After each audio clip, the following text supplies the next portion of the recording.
Hello friends, welcome to my channel. तो चलिए देखते हैं आज 48वीं बीपीएससी का प्रीवियस क्वेश्चन भूगोल से और राज्य व्यवस्था से। जो हमारे चैनल पर नए हैं, चैनल को सब्सक्राइब जरूर करें ताकि आपको सारी नोटिफिकेशन मिलता रहे। ठीक है, तो देखते हैं पहला क्वेश्चन क्या है। साथ ही साथ आप हमारे क्या है मेंबरशिप प्लान को भी ले सकते हैं। ठीक है, फिलहाल उस पर और काम चल रहा है। देखते हैं पहला क्वेश्चन। तो पहला क्वेश्चन है मिलान मिलान करने के लिए। अत्यधिक गर्म इधर देखिए सहारा हो जाएगा, अत्यधिक ठंडा अंटार्कटिका, अत्यधिक वर्षा चेरापूंजी में होता है, अत्यधिक सूखा चिली में। उसके अनुसार ऑप्शन बी आपको दिख रहा होगा मिलान के लिए। आइए वही चीज़ आप नीचे एक बार देख सकते हैं। अत्यधिक गर्म सहारा, अत्यधिक ठंडा अंटार्कटिका, अत्यधिक वर्षा चेरापूंजी, अत्यधिक सूखा चिली। आइए नेक्स्ट देखते हैं। दक्षिणी गोलार्ध में सबसे बड़ा दिन है 22 दिसंबर, 22 जून, 21 मार्च, 22 सितंबर। तो दक्षिणी गोलार्ध में जो होता है सबसे बड़ा दिन वो होता है 22 दिसंबर को। ठीक है, तो उत्तरी गोलार्ध में स्थित अयनांत विंटर सॉल्स्टिस अर्थात 21 से 22 दिसंबर को वर्ष का सबसे छोटा दिन होता है उत्तरी गोलार्ध में। तो उसी के विपरीत सबसे बड़ा दिन दक्षिण गोलार्ध में होता है। अगर इसी के विपरीत ग्रीष्म अयनांत के समय उत्तरी गोलार्ध में 20 से 21 जून को वर्ष का सबसे बड़ा दिन होता है। तो ये 20-21 को सबसे बड़ा दिन उत्तरी गोलार्ध में हो रहा है, तो छोटा दिन दक्षिणी गोलार्ध को हो जाएगा। तो इसके विपरीत 20 से 21 जून को दक्षिणी गोलार्ध में सबसे छोटा दिन और 20 से 21 को दिसंबर को सबसे बड़ा दिन हो जाएगा दक्षिणी गोलार्ध में। ठीक है, आइए नेक्स्ट देखते हैं। ग्रेट बैरियर रीफ के समीप किसके समीप स्थित है? तो यह है यूरोप के समीप स्थित है। Option sorry Great Barrier Reef Australia, option C के हो जाएगा। ग्रेट बैरियर रीफ विश्व की सबसे बड़ी प्रवाल भित्ति है। ऑस्ट्रेलिया महाद्वीप के क्वींसलैंड और न्यू साउथ वेल्स के उत्तर पूर्व में स्थित है। यह कुल 1600 किलोमीटर लंबी, ठीक है, 9 डिग्री से 22 डिग्री दक्षिणी अक्षांशों के मध्य विस्तृत है ग्रेट बैरियर रीफ। आइए देखते हैं। दक्षिणी गंगोत्री स्थित है उत्तराखंड में, आर्कटिक में, हिमालय में, अंटार्कटिका में। आंसर होगा ऑप्शन डी। अंटार्कटिका में भारत के प्रथम शोध केंद्र दक्षिणी गंगोत्री की स्थापना 1983 में की गई थी। दूसरा शोध केंद्र मैत्री की स्थापना 1988 से 89 में किया गया था और तीसरा शोध केंद्र भारती का परिचालन 2012 में हुआ। आइए नेक्स्ट देखते हैं। यूरोप की एक पर्वत श्रृंखला है Alps, Himalaya, Andes, Rocky. Europe की एक पर्वत श्रृंखला जो है ऑप्शन ए आल्प्स है। आल्प्स पर्वत श्रेणी मध्यवर्ती यूरोप में स्थित है। इसका विस्तार जो है फ्रांस, ऑस्ट्रिया, जर्मनी एवं स्विट्जरलैंड में है। इसका सर्वोच्च बिंदु माउंट ब्लैंक है। इसकी ऊंचाई 4810 मीटर है। यह नवीन मोरदार पर्वत का उदाहरण है। आइए नेक्स्ट देखते हैं। दक्षिण अमेरिका की सबसे बड़ी नदी है नील, अमेजन, मिसिसिपी, गंगा। तो दक्षिण अमेरिका की जो सबसे बड़ी नदी है वो है अमेजन। तो अमेजन दक्षिण अमेरिका की सबसे बड़ी लंबी नदी है, सबसे लंबी नदी है तथा बहाव की दृष्टि से संसार की सबसे बड़ी नदी भी है। बहाव की स्थिति से कर इसकी लंबाई 6387 किलोमीटर है, जबकि लंबाई की दृष्टि से नील नदी संसार की सबसे लंबी नदी है।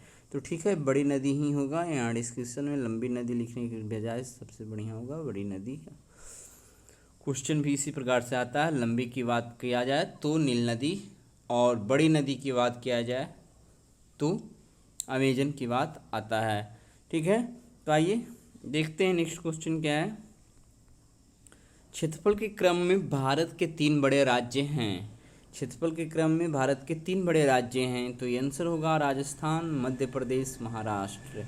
ठीक है, आप यहाँ पर क्षेत्रफल भी देख सकते हैं कि राजस्थान का क्षेत्रफल 3,42,239 वर्ग किलोमीटर है। मध्य प्रदेश का 3,08,245 वर्ग किलोमीटर है। तीसरा महाराष्ट्र है जिसका 3,07,713 वर्ग किलोमीटर क्षेत्रफल है। ठीक है ना। आइए नेक्स्ट देखते हैं। रांची शहर स्थित है। रांची शहर स्थित है बिहार में, मध्य प्रदेश में, उड़ीसा में, झारखंड में। तो ये कॉमन सी बात है कि रांची की राजधानी है। ठीक है, और रांची शहर से कर्क रेखा गुजरती है। आइए नेक्स्ट देखते हैं। भारत के वाणिज्यिक ऊर्जा की प्रतिशत पूर्ति कोयले से होती है। तो ये लगभग 70% के आसपास होता है, इसलिए उस पर के अनुसार ये आंसर ऑप्शन सी हो जाएगा।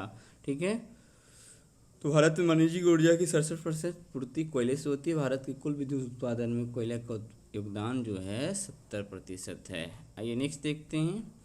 भारत का 40% सड़क परिवहन होता है राष्ट्रीय राजमार्ग से, राजकीय मार्ग से, जिला मार्ग से, ग्रामीण सड़कों से। तो 40% जो होता है परिवहन वो राष्ट्रीय राजमार्ग एनएच से होता है। भारत का 40% सड़क परिवहन राष्ट्रीय मार्ग से होता है, जबकि राष्ट्रीय राजमार्ग जो है कुल सड़क का मात्र कितना है, 2% है। ठीक है, आइए देखते हैं। भारत की सिंचाई क्षमता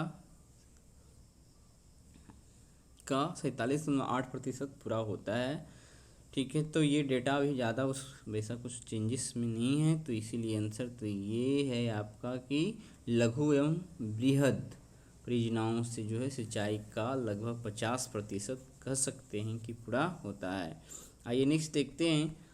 भारत की सर्वाधिक वर्षा मुख्यतः प्राप्त होती है उत्तर पूर्वी मानसून से, वापस होती मानसून से, दक्षिण पूर्व मानसून से, संवहनिक वर्षा से। तो ध्यान देना है, दक्षिण पूर्व मानसून से सर्वाधिक वर्षा होती है।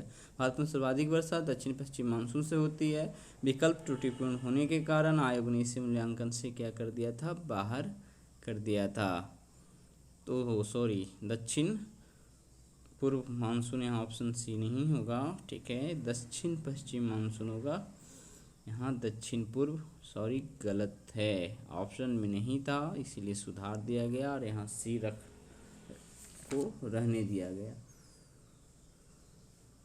ठीक है, तो ये ध्यान देना है, दक्षिण पूर्व मानसून नहीं, दक्षिण पश्चिम मानसून। ठीक है, दक्षिण पश्चिम मानसून। आइए देखते हैं नेक्स्ट क्वेश्चन।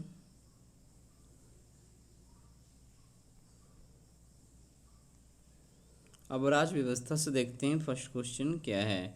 श्रीमती प्रतिभा पाटिल का भारतीय गणतंत्र के राष्ट्रपति के रूप में क्रम क्या है।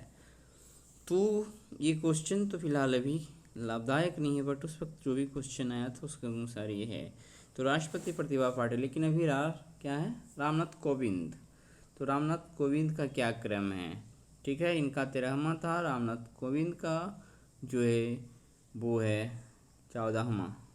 ठीक है, आइए नेक्स्ट देखते हैं कि श्रीमती प्रतिभा पाटिल का भारतीय गणतंत्र के राष्ट्रपति के रूप में क्रम 13वां है, क्योंकि देश के प्रथम राष्ट्रपति डॉक्टर राजेंद्र प्रसाद लगातार 2 कार्यकाल तक इस पद पर थे, जबकि व्यक्ति विशेष के रूप में इनका स्थान 12वां है। इनका कार्यकाल इतना से इतना तक रहा था। ये भारत की पहली महिला राष्ट्रपति थी।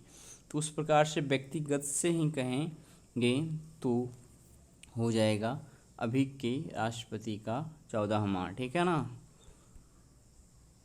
नेक्स्ट देखते हैं, एक विधेयक जो संसद में प्रस्तुत किया जाता है कौन सी क्रिया के बाद अधिनियम बन जाता है। जब वो संसद के दोनों सदनों के द्वारा पारित हो जाता है, जब राष्ट्रपति अपनी सहमति दे देता है, जब प्रधानमंत्री इस पर हस्ताक्षर कर देता है, जब सर्वोच्च न्यायालय से केंद्रीय संसद के अधिकार क्षेत्र में होना घोषित करता है। तो आंसर होगा ऑप्शन बी, राष्ट्रपति अपनी सहमति दे देता है। कोई भी विधेयक दोनों सदनों से पारित होकर राष्ट्रपति के पास जाता है और तब राष्ट्रपति अपनी सहमति दे देता है तो वो अधिनियम बन जाता है। आइए देखते हैं, हमारे संविधान के अनुसार राज्यसभा का कार्यकाल 2 वर्षों में एक बार समाप्त हो जाता है, प्रत्येक 5 वर्ष में समाप्त हो जाता है, प्रत्येक 6 वर्ष में समाप्त हो जाता है। समाप्त होने का विषय नहीं है। तो क्या है, राज्यसभा का कार्यकाल तो ये वेल नोन है कि समाप्त नहीं होता है। तो हमारे संविधान के अनुसार राज्यसभा एक अस्थायी सदन है, क्योंकि इसका विघटन नहीं होता है। इसके 1/3 सदस्य प्रत्येक 2 वर्ष की समाप्ति पर सेवानिवृत्त हो जाते हैं। राज्यसभा के सदस्यों का कार्यकाल 6 वर्ष होता है। आइए नेक्स्ट देखते हैं, एक उच्च न्यायालय का न्यायाधीश अपना त्यागपत्र संबोधित करता है राष्ट्रपति को, भारत के मुख्य न्यायाधीश को, उसके राज्य के उच्च न्यायालय के मुख्य न्यायाधीश को, राज्य के राज्यपाल को। तो एक उच्च न्यायालय का न्यायाधीश भी है जो अपना त्यागपत्र जो है राष्ट्रपति को ही देता है।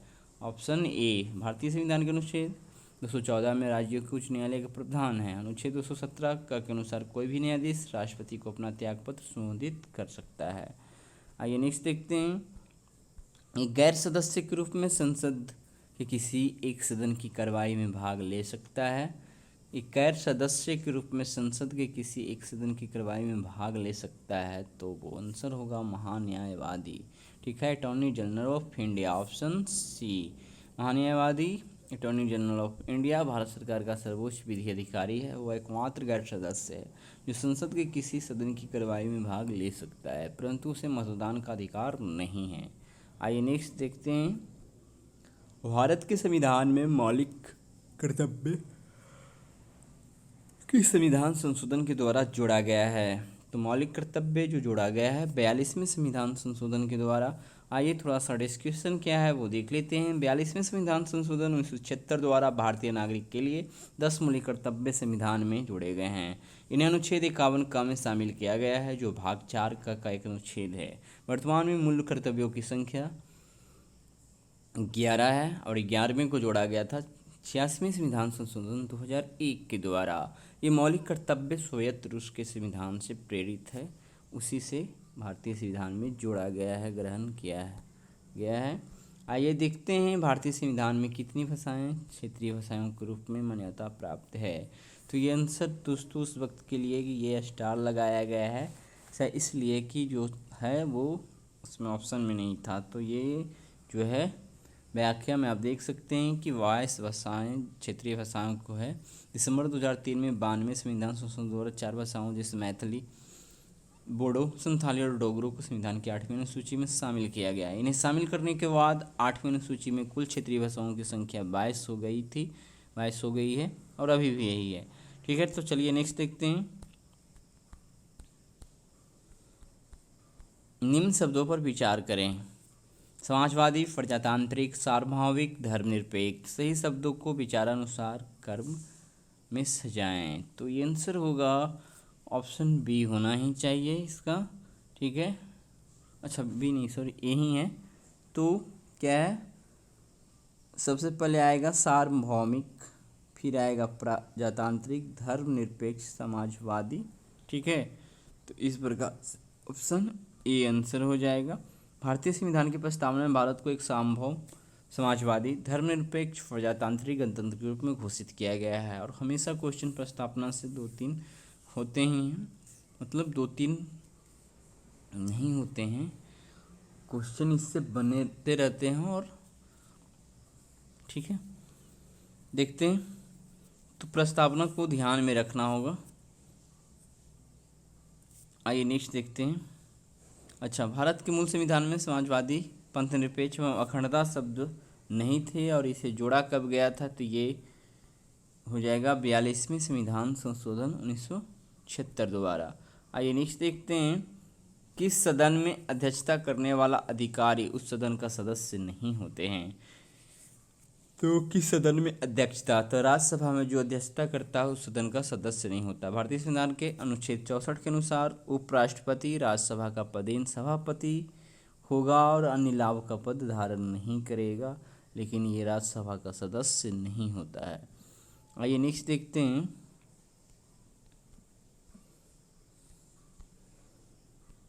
किस संविधान संशोधन बिल के द्वारा वोट देने की आयु 21 वर्ष से घटाकर 18 वर्ष कर दी गई है? तो ये 61वां संविधान में 61वें संविधान संशोधन 1989 के द्वारा आम चुनावों में मतदान की आयु 21 वर्ष से घटाकर 18 वर्ष कर दी गई है। आइए नेक्स्ट देखते हैं। यदि राष्ट्रपति एवं उपराष्ट्रपति का पद खाली हो तो भारत के राष्ट्रपति के पद पर कौन होता है? प्रधानमंत्री, भारत का मुख्य न्यायाधीश, लोकसभा अध्यक्ष, इनमें से कोई नहीं। तो भारत राष्ट्रपति उपराष्ट्रपति का पद खाली हो तो भारत का मुख्य न्यायाधीश राष्ट्रपति की जगह पे काम करेगा। आइए, संविधान के अनुच्छेद 70 में कहा गया है, यदि कभी ऐसी परिस्थिति उत्पन्न हो जाए जब भारत का राष्ट्रपति या उपराष्ट्रपति अपने कर्तव्यों को संपन्न करने में असमर्थ हो, ऐसी स्थिति में भारतीय संसद को उनके कार्यों के संपादन की व्यवस्था करनी होगी। अनुच्छेद 70 के अंतर्गत संसद ने president discharge of function bill 1969 पारित किया था, जिसके अनुसार राष्ट्रपति और उपराष्ट्रपति दोनों ही पद रिक्त होने पर सर्वोच्च न्यायालय का मुख्य न्यायाधीश या उसकी अनुपस्थिति में उच्चतम न्यायालय का उपलब्ध वरिष्ठतम न्यायाधीश राष्ट्रपति के कर्तव्यों को संपन्न करेगा। आइए नेक्स्ट देखते हैं। एक विकास खंड पर पंचायत समिति होती है, तो एक परामर्शदात्री समिति होती है। एक विकास खंड पर पंचायत समिति सिर्फ परामर्श देने के लिए होती है। आइए देखते हैं, श्री मोहम्मद अंसारी का भारत के उपराष्ट्रपति के रूप में क्रमांक है 10वां, 11वां, 12वां या 13वां। तो उस वक्त का ये क्वेश्चन था दोस्तों, ये आंसर हो जाएगा 13वां। ठीक है, आइए नेक्स्ट देखते हैं। देखिए यहाँ भी भारत के उपराष्ट्रपति श्री मोहम्मद हामिद अंसारी का क्रमांक 13वां है, जबकि व्यक्तिगत रूप में वे 12वें व्यक्ति है।